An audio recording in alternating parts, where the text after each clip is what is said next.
Hello everyone, आज हम लोग मिलने जा रहे हैं एक बहुत प्यारे बच्चे एमडी आजम सिद्दीकी से, जिसने लीड की प्रिपरेशन मिशन इंजीनियरिंग से की और उसके बाद एक अच्छे मुकाम तक पहुंचे।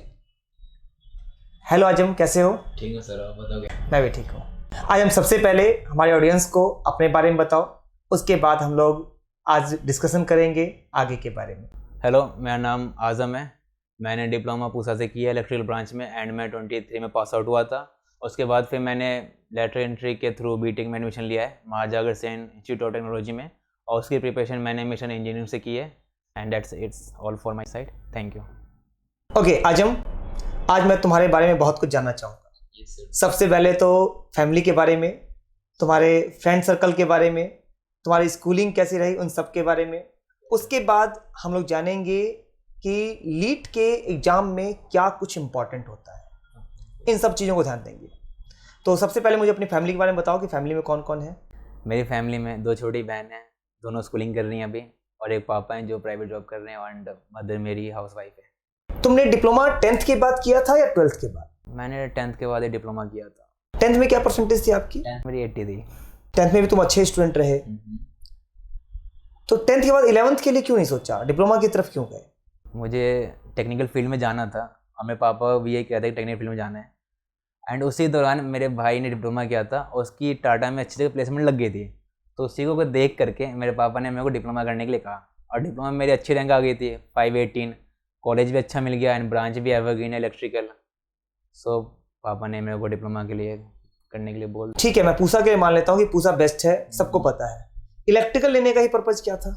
इलेक्ट्रिकल एवरग्रीन स्ट्रीम है डिप्लोमा लेवल पे। नहीं, मैकेनिकल भी एवरग्रीन है। मैकेनिकल सिविल है, बट मेरे भाई ने भी इलेक्ट्रिकल में किया था, तो इसलिए मेरे को भी इलेक्ट्रिकल में करने के लिए कहा गया। तो आपका डिप्लोमा का एक्सपीरियंस कैसा रहा?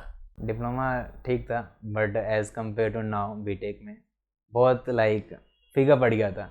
बट उस टाइम पे डिप्लोमा अच्छा लगा, मतलब मेरे फ्रेंड सर्कल भी अच्छे थे बाकियों से, और डिप्लोमा का ओवरऑल एक्सपीरियंस बेटर था। काफ़ी कुछ सीखने को मिला, इंटर्नशिप भी किया मैंने, बहुत कुछ एक्सप्लोर किया उस दौरान मैंने अपने 3 साल के जर्नी में, एंड सब कुछ मिला के ग्रेट था कह सकते हैं।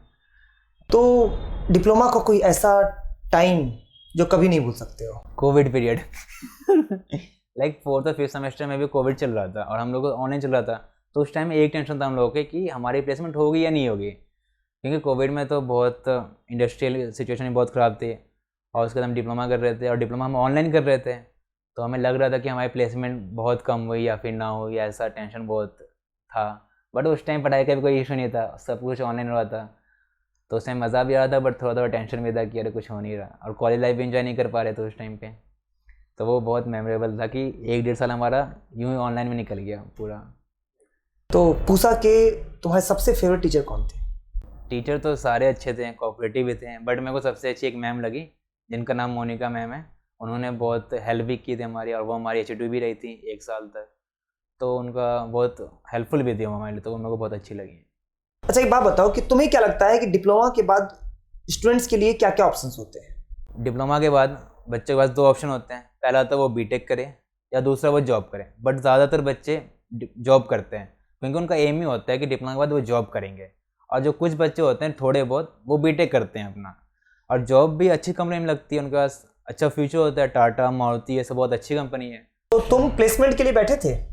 हाँ, मैं प्लेसमेंट के लिए बैठा था। किस कंपनी में? 2 में बैठा था। पहली कंपनी थी एटलस कॉपो नाम से, और दूसरी कंपनी एडवर्ब थी।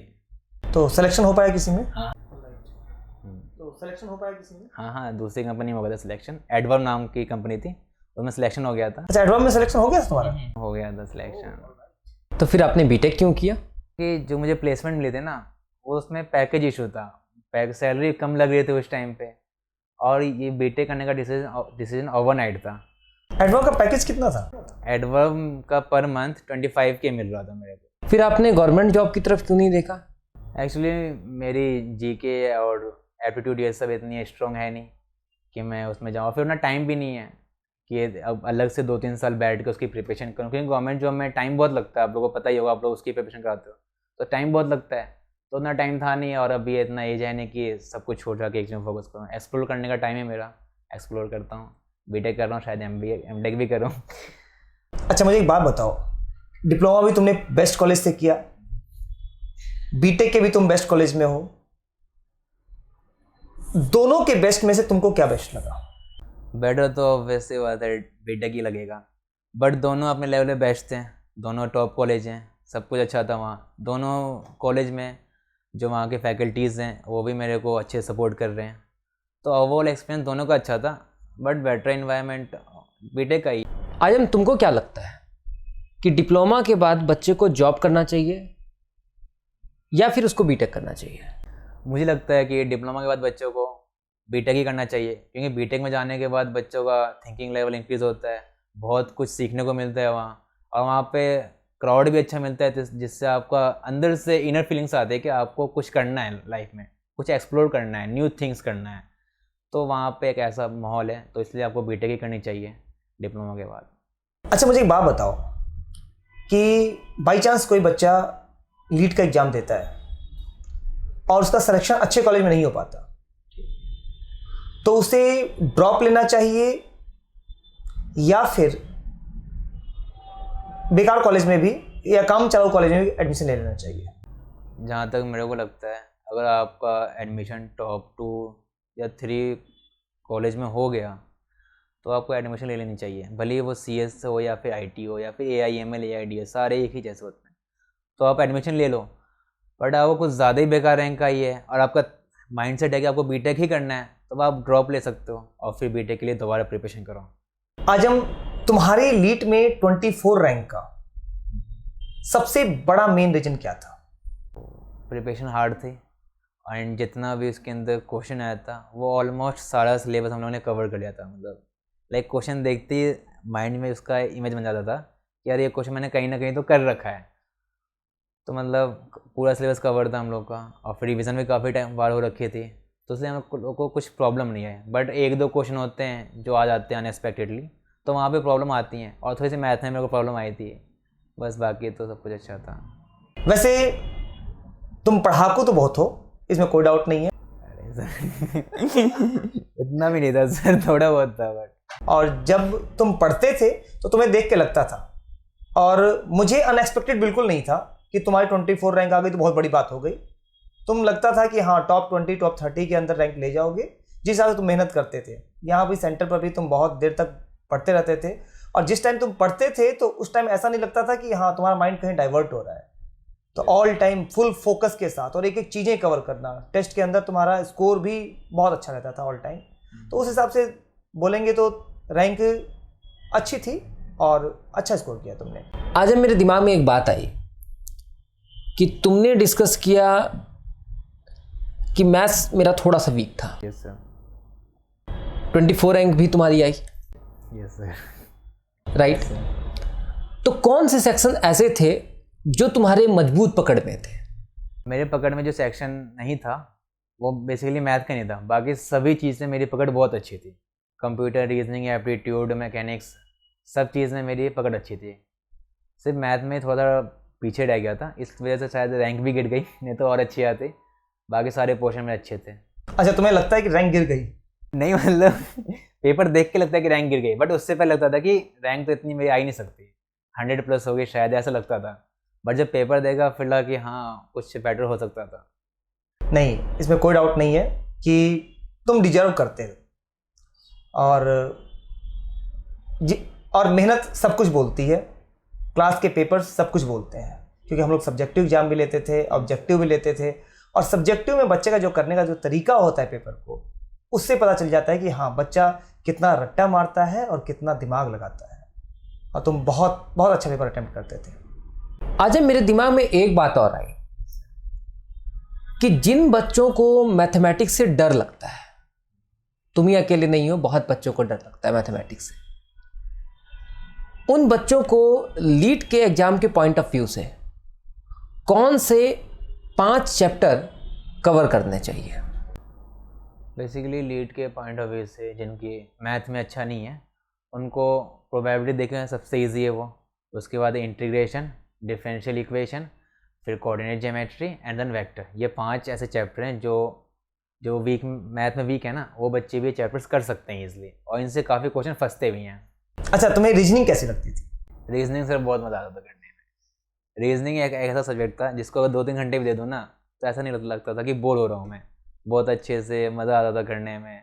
कुछ टॉपिक्स थे जो बहुत हार्ड थे, बट वो भी मज़ा आता था लाइक करने में। और मेरे को कंपनी मिल जाती थी यहाँ कोचिंग में बैठे बैठे, तो ग्रुप स्टडी टाइप हो जाता था, डिस्कशन भी होती थी। तो बहुत औसम एक्सपीरियंस था उसका तो। अच्छा मुझे एक बात बताओ कि तुम मिशन इंजीनियरिंग कैसे पहुंचे? मैं एक दिन ऐसे ही घर से निकला, पापा ने कहा देख कोचिंग ढूंढ के आओ लीड के लिए। तो मैं उत्तम नगर में आया और इधर मैं कहीं जा रहा था घूमने के लिए, तो रास्ते में दिखा मिशन इंजीनियरिंग का बोर्ड। तो मैं डायरेक्ट इंक्वायरी के लिए आ गया और यहाँ मैंने पहली बार शायद अभिषेक सर से मिला था। तो उसके बाद फिर मैं जब अपने फादर को लेके आया तब मेरी राजन सर से मुलाकात हुई थी, एंड देन उसी दिन मेरी शायद डेमो क्लास भी हुई थी। तो उसी के बाद फिर मैंने यहीं क्लास। तो तुम्हारा मिशन इंजीनियरिंग का सफ़र कैसा रहा? सफ़र तो बहुत, देखा जाए तो बहुत हार्ड था, क्योंकि वैसे सिचुएशन ही वैसे थी, प्रेशर भी था, गर्मी भी थी और रमज़ान भी थी। तो मतलब काफ़ी कुछ टफ था और टाइम भी बहुत कम था मेरे पास। मैंने थोड़ा लेट ज्वाइन किया था, बट जैसे जैसे सीखते गया, चीज़ें आती गई समझ में, वैसे वैसे थोड़ा सा आसानी होती गई। पर कुछ चीज़ें ऐसी थी जो नहीं आती थी, लास्ट मोमेंट पे ये याद हो रहा है ये नहीं किया, तो बहुत प्रेशर होता था। बट एक्सपीरियंस अच्छा था, लाइफ टाइम याद रहेगा मेरे को शायद। बहुत मज़ा आया था करने में इसको। तुम इंटेलिजेंट भी थे, तुम अच्छा भी करते थे, टेस्ट में परफॉर्मेंस भी अच्छी होती थी, लेकिन एक चीज़ मैं नोटिस करता था कि लास्ट टाइम में हमेशा टेंशन में रहते थे। वो मेरा लास्ट मोमेंट में टेंशन का रहता ही था थोड़ा सा हमेशा का, कि लगता था मेरे को कि एक फोमो होता था मेरे को, लाइक कुछ तो छूट रहा है ऐसा, लाइक कुछ मैं कर लूँ जिससे और कुछ अचीव हो जाए। उस टेंशन की वजह से लगता था कि हाँ थोड़ा सा शांत बैठा हूँ, कर रहा हूँ, तो ऐसा हमेशा रहता है। वो नेचर ही है मेरा, एक तरह से कह सकते हैं आप। कभी कभी तो मुझे डर लगता था कि कहीं ऐसा ना हो कि ज़्यादा टेंशन ले ले, डिप्रेशन में चला जाए। दाढ़ी बड़ी बड़ी हो गई थी, सब कुछ भूल गए थे, आज हमको सिर्फ और सिर्फ किताबें दिखाई देती थी। जैसे वो तो था 3-4 महीने जो निकले हैं बहुत हार्ड थे, बट वो था ना कि करना ही है तो करना है, अब यही करना है 3-4 महीने, इसके अलावा कुछ देखना ही नहीं है, भले कुछ भी हो जाए करके रहना है। वैसा वाला था हालत, और वही मेरा मकसद भी था कि यही करना है अब तो। अच्छा मुझे एक बात बताओ कि टेस्ट सीरीज में तुम्हारा एक्सपीरियंस कैसा रहा? जो आने वाले बच्चे हैं उनको टेस्ट सीरीज में सबसे ज़्यादा किन पॉइंट पर ध्यान देना चाहिए? मैं बेसिकली 2 चीज़ देखता था कि जो टेस्ट होने वाला है वो चैप्टर मैं पढ़ के जाऊँ, मतलब पूरा टॉपिक्स करके जाऊँ, ताकि मैं सारे क्वेश्चन अटैम्प्ट कर सकूँ। और टेस्ट देने के बाद मैं उस टेस्ट को एनालाइज करता था कि क्या क्या चीज़ें की कमी रह गई थी, कहाँ पे मैं रह गया था जिसकी वजह से मेरी अच्छी स्कोर नहीं कर पाए इस टेस्ट में। तो ये 2 चीज़ें पे मैं बहुत फोकस करता था, और वो 2 चीज़ें की वजह से शायद इतना अच्छा रैंक आ पाया है। एग्जैक्टली टेस्ट की एनालिसिस तो मैं भी बच्चों को बार बार बोलता हूँ कि टेस्ट का एनालिसिस करने से वो मिस्टेक्स सारी ख़त्म हो जाती हैं जो मिस्टेक्स हम लोग मेनली टेस्ट में कर देते हैं, और उस वजह से नेगेटिव मार्किंग भी बचती है और कुछ क्वेश्चंस भी ऐसे होते हैं। मतलब मैं ये बोलता हूँ कि अगर टेस्ट के सिर्फ एनालिसिस करके जाओ ना तो भी 10 क्वेश्चन का फर्क डाल दोगे, और 10 क्वेश्चन का मतलब लगभग 50 नंबर, तो 40 नंबर तो वो हो गए, 10 नेगेटिव के भी हो गए, तो इतना फ़र्क आ जाता है। तो हर बच्चे को टेस्ट का एनालिसिस करना बहुत इम्पोर्टेंट, बहुत ज़रूरी है एनालाइज करना टेस्ट का। मिशन इंजीनियरिंग में तुम्हें सबसे अच्छा क्या लगा? मिशन इंजीनियरिंग में मुझे सबसे अच्छा आप दोनों लगे। आप दोनों सच में बहुत हेल्पफुल थे। लाइक एक स्टूडेंट को पूरे दिन कोचिंग में बैठने की परमिशन देना, लाइक दिन भर में से 10-12 घंटा अवेलेबल है ना हम लोगों के पास, ये बहुत कम लोग करते हैं। तो आप ही दोनों को सबसे अच्छे लगे। अच्छा अब हम चलते हैं मीट की तरफ। मीट में जाने के बाद, मीट में सिलेक्शन के बाद, जब फर्स्ट डे तुम गए तो फर्स्ट डे का एक्सपीरियंस कैसा था तुम्हारा? जब मैं फर्स्ट टाइम गया तो एडमिशन करवाने गया था पापा के साथ अपने, तो वहाँ तो लाइक बहुत अमेजिंग था। मेरे को वहाँ का कैंपस बहुत अच्छा लगा, लाइक वहाँ के जो टीचर्स थे बहुत सही लगे, तो मतलब बहुत अच्छा लगा। और फर्स्ट टाइम मेरे लिए ऐसा था कि डिप्लोमा डायरेक्ट बीटेक में गया, फिर वहाँ का कैंपस नेक्स्ट लेवल का था, बहुत अच्छा था। तो मतलब बहुत सरप्राइज़ था मैं वो उस चीज़ को देख के, और एक्साइटेड भी था कि मैं यहाँ पढ़ूँगा, तो बहुत अच्छा लगा मेरे को। बट जब मैं सेल्फ पढ़ने गया, पहली क्लास लेने गया, तो वहाँ भी मेरे को सेम था, बट मेरे को बहुत परेशानी होती है अपनी क्लासेस और ब्लॉग ढूंढने में, क्योंकि वो बहुत कन्फ्यूजिंग टाइप है। बट जब 1-2 दिन बीता सब कुछ सही हो गया। फिर एक बात बताओ कि जो लेटरल एंट्री के थ्रू डिप्लोमा वाले बच्चे जाते हैं, उन बच्चों को किन किन परेशानियों का सामना करना पड़ता है? अगर आप डिप्लोमा के बाद लेटरल एंट्री के थ्रू जा रहे हो तो ये माइंड में मेकअप कर लो कि आपको ऑब्वियसली ये बात है कि हार्ड वर्क करना पड़ेगा बाकी बच्चों के कंपेयर में, क्योंकि आप डायरेक्ट सेकंड ईयर में जा रहे हो और अगर आपने ब्रांच चेंज की है तो आपको और मेहनत करनी पड़ेगी। बट इसका मतलब ये नहीं है कि बहुत ज़्यादा टफ है, यू कांट डू इट, तुम कर सकते हो बट बहुत मेहनत करनी पड़ेगी आपको। और स्टार्टिंग में तो ऐसा लगेगा कि कुछ समझ में ही नहीं आ रहा, बट सब्र रखना, धीरे धीरे सब कुछ समझ में आ जाएगा वहाँ। ऐसा इतना कुछ हार्ड नहीं है कि नहीं हो पाएगा, हो जाएगा। इस साल वाले बच्चे जब सिलेक्शन ले लेंगे उसके बाद मैं तुम्हें बुलाऊंगा। Okay sir. ताकि उनको थोड़ा सा मोटिवेट करना कि कैसे कैसे आगे बढ़ना चाहिए। ऑब्वियसली बात है इस बार भी बहुत अच्छे अच्छे बच्चे हैं, तो उनको क्या पहले से करके रखना चाहिए, उनको तुम्हारी गाइडेंस की बहुत ज़रूरत होगी। Okay sir. आज हम एडमिशन के बाद बच्चों से इंटरेक्शन होता है, कॉल्स आती हैं मेरे पास सोसाइटी को लेकर। सोसाइटी है सर, जो कॉलेज में आपकी सोसाइटीज होती हैं, USICT में तो कंपलसरी है कि आपको ज्वाइन करना ही करना है। मेट में शायद कंपलसरी नहीं है, वहाँ कंपलसरी नहीं है, राइट। तो सोसाइटी को लेकर क्या बोलना चाहोगे? सोसाइटी को लेके कर सकते हो आप, ज्वाइन करना चाहिए अगर आपको अपना इंटरेक्शन करना है बच्चों से, अपना नेटवर्क इंक्रीज़ करना है और कुछ पढ़ाई से हट के सीखना है, लाइक मैनेजमेंट हो गया, कम्युनिकेशन स्किल हो गया, ये सब हैंडलिंग स्किल हो गया, ये सब सीखना है तो आप सोसाइटी ज्वाइन करो। और सोसाइटीज़ के आपके बेनिफिट भी हैं। 6th सेम में आई थिंक सोसाइटी से कुछ ग्रेड्स लगते हैं जो कि आपको एकेडमिक्स मार्क्स में अच्छा देंगे आपको। तो तुमको ऐसा नहीं लगता कि सोसाइटी ज्वाइन करने से तुम्हारी पढ़ाई के ऊपर डिस्टर्बेंस हो रही है? डिस्टर्बेंस तो नहीं कर सकते बट थोड़ा बहुत आपको मैनेज करना पड़ेगा। सोसाइटीज़ में जा रहे हो तो वहाँ का कुछ काम करना पड़ेगा आपको, वहाँ कुछ इवेंट्स होंगे जो आपको मैनेज करने पड़ेंगे। अगर कुछ गेन करना है तो कुछ तो छोड़ना पड़ेगा ना, तो इसलिए पढ़ाई को आपको मैनेज करना पड़ेगा सोसाइटी में जा रहे हो। ऐसे कई बच्चे होते हैं जो सोसाइटी ज्वाइन नहीं करते बट फिर वो लास्ट मोमेंट पे कुछ कोर्स ले लेते हैं और उस कोर्स के बेसिस पे उसको सेम रैंक मिल जाती है, लाइक ग्रेड मिलते हैं लास्ट टाइम में तो मिल जाते हैं। तो इतना कुछ इशू नहीं है सोसाइटीज़ का। तो तुमने कोई सोसाइटी ज्वाइन की है? हाँ मैंने कर रखी है सोसाइटी ज्वाइन, दो सोसाइटी ज्वाइन की है? दो ज्वाइन करने का reason?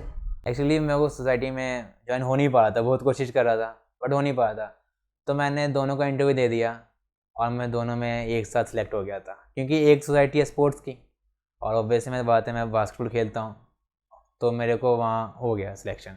And the second society is वो टेक्निकल सोसाइटी है। टेक्निकल मेरे को इतना कुछ आता नहीं था स्टार्टिंग में बट फिर वहाँ मैंने कोशिश की लाइक नॉन टेक के स्किल के थ्रू जाने की, तो वहाँ भी मेरा सिलेक्शन हो गया। तो मतलब सोसाइटी में सिलेक्शन के लिए भी इंटरव्यू देना पड़ता है? हाँ सिलेक्शन के लिए इंटरव्यू देना पड़ता है, वो भी एक राउंड नहीं 2-3 राउंड होते हैं इंटरव्यू, वो भी अच्छे से होते हैं प्रॉपर वे में। तो आगे आने वाले बच्चों को, आगे आने वाले जो यहाँ के बच्चे होंगे उन बच्चों को तुम गाइड करना कि अच्छी सोसाइटी में जाने के लिए कैसे प्रिपेयर करना चाहिए। बिल्कुल सर, अच्छी सोसाइटी में जाने के लिए तो स्किल्स मांगते हैं। अगर स्किल नहीं है तो भी सारी सोसाइटीज़ अच्छी हैं वैसे तो, कोई बुरी नहीं है, बट आप नॉन टेक सोसाइटी में चले जाओ जहाँ पे लाइक टेक्निकल स्किल की रिक्वायर्ड नहीं है तो वहाँ जा सकते हो आप जब तक के लिए।